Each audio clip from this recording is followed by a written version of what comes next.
ามพักกันคมคืนน้องก็ว่าหวานยามพักกันความทุกข์น้องก็เริ่มสิ้น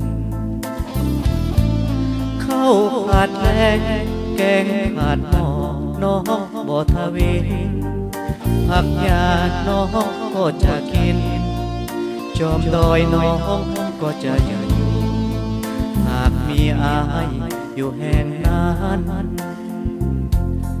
ยามพักกันแสนหักปานจะเกินกินเทิงแผ่นดินหน้าที่จะโคกีดกันอุปสรรคจะมีเป็นห้อยเป็นพันผู้ใหญ่จะคอยหักหานน้องจะบอกขอเป็นอื่น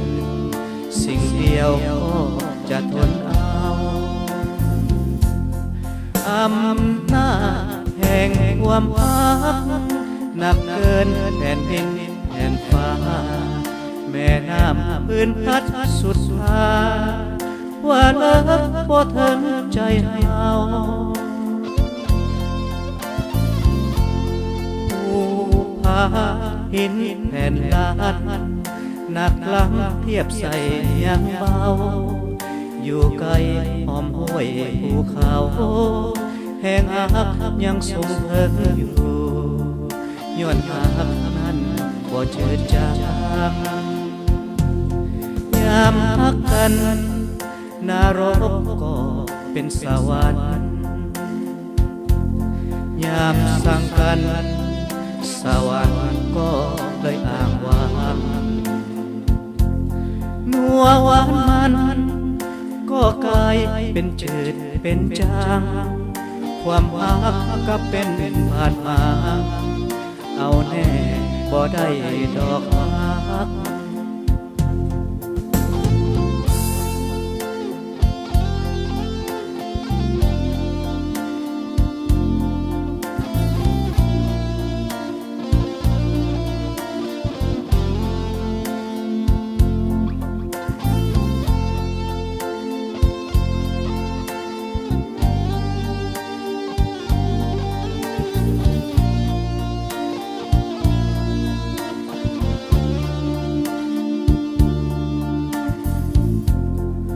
อำนา